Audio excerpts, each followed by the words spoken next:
Good day, my name is Johnny Griffin. I'd like to take just a few moments and talk about my research paper for this class, English 2161, Early American Literature. I entitled it, American Federalism, Alive and Well. The basic premise behind my argument is that American federalism was either assumed or promoted by the writers in this class in the writings that we've studied in early American literature. Now you may wonder why I chose such a topic and how it relates to this class. I believe that American culture has abstracted much of American history, including literary history, in such a way as to misappropriate this abstraction upon us. Much of America believes that their particular perspective of America is America, while the other cultures believe the same thing. In that, they misappropriate the founders, as well as literary giants such as Emerson, as their proof text of American identity. What this does, this excludes any other identity as either not American or anti-American. Wendell Berry wrote in his essay, Out of Your Car, Off Your Horse, quote, "Abstraction is the enemy wherever it is found. The abstractions of sustainability can ruin the world just as surely as the abstractions of industrial economics. Local life may be as much endangered by those who would save the planet as by those who would conquer the world. For saving the planet calls for abstract purposes and central powers that cannot know, and thus will destroy the integrity of local nature and local community." This is the danger of abstracting American authors or even American cultures. My concern is that by doing so, we're not only losing important pieces of America, we're posing a conundrum that can't be peacefully resolved by positing an abstract America, whether it be industrial capitalism, melting pot ideology, progressive ideology, conservative ideology, or even the ideology of an empire, over and above real American multiculturalism. That sounds kind of like a mountain of molehills, unless you consider our own culture here in the Southern Appalachians and how it's being slowly amalgamized into abstraction. It seems to me that our culture and all cultures are worth preserving in a distinct or as distinct and unique cultures. Berry's mentor, Andrew Nelson Lytle, put it this way. I'll read his quote. Unless you confuse the literary argument here that I'm making with mere politics or social studies, I'll quote Lytle here. "I'm not talking about statistics," this is a quote, "but this great acceleration of much widespread loss of farms and families sustains my argument, which is this. At the time we wrote, there were enough families living on the land and enough small town and city privately owned businesses to counterbalance the great industrial might, which was a fact and had to be reckoned with. If our proposal had been listened to, this necessary industry might have been contained. Catch this, might not have grown into the only idea of the kind of life everybody must be forced to accept." If you've lived in the region surrounding King University for any time, Berry's and Lytle's words should ring true and almost prophetic. Almost no one would disagree that our Southern Appalachian culture, with its bluegrass music, folk art, religious heritage, rural way of life, ought to be preserved. But have you ever asked yourself this question? Why does it need to be? Is there something threatening it? Is it going away? Is there something changing it? My community is only one among many in the United States. Each deserve respect, admiration, and preservation.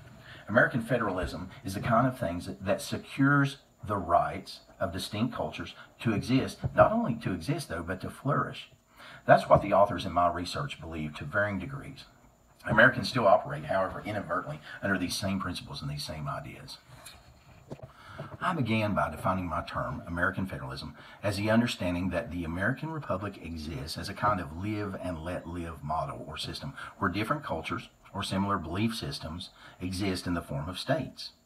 Those states agree to live together in union, giving authority to a central government to perform only specifically enumerated tasks, leaving the states to provide for the greatest amount of liberty for their people. I believe that the author's systematic understanding of liberty, or the pursuit of happiness, still exists in various forms, and it's essential and fundamental to the Republic.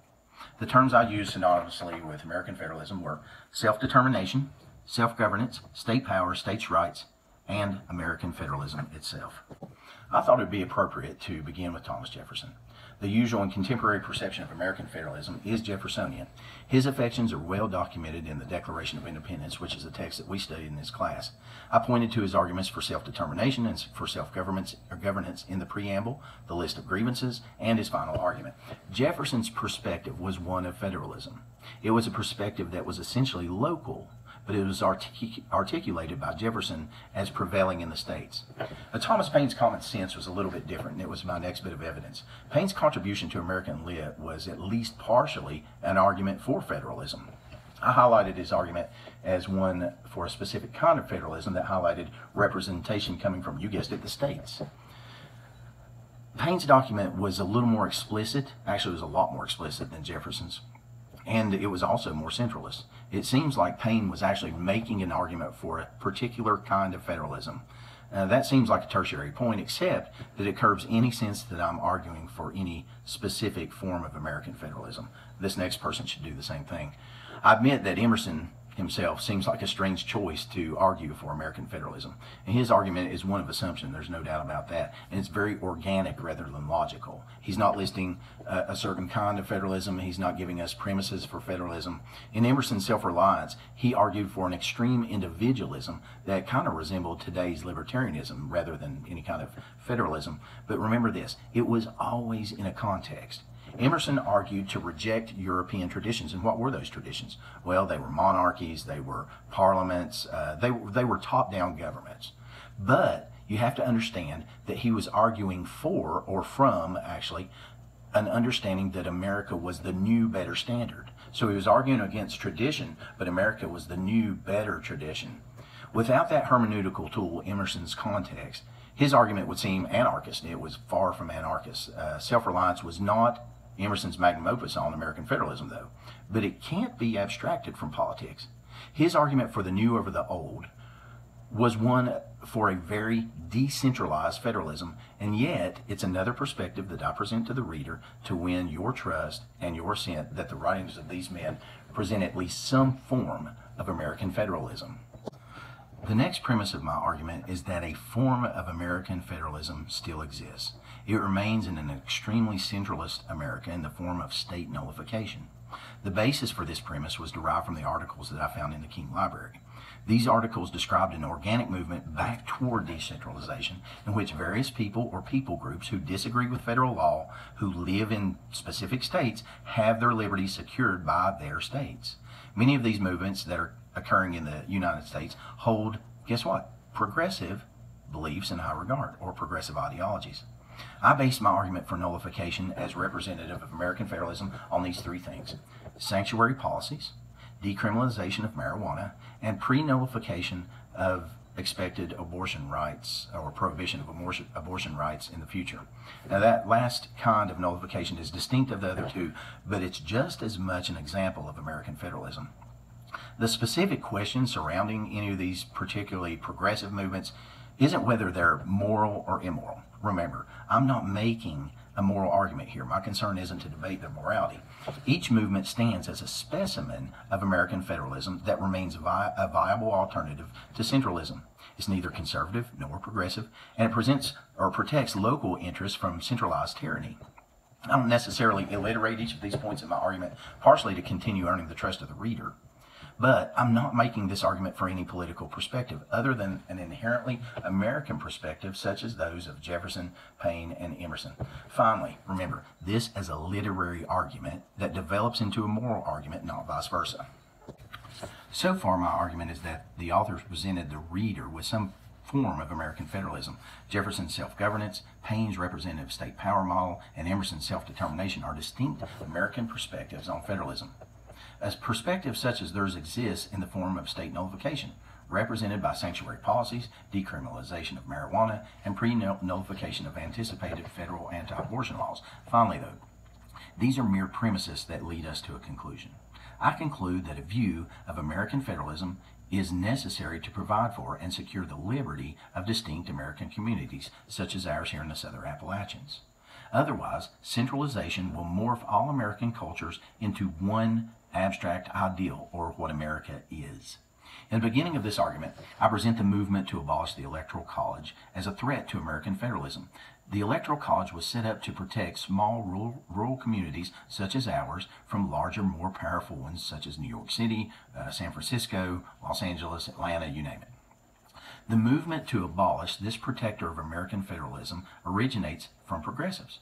So, this is a contradiction that I pose for the reader to explore in their own mind.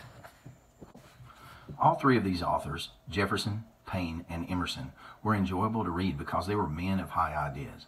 But think of this. No idea is safe when the majority dictates what ideas are acceptable.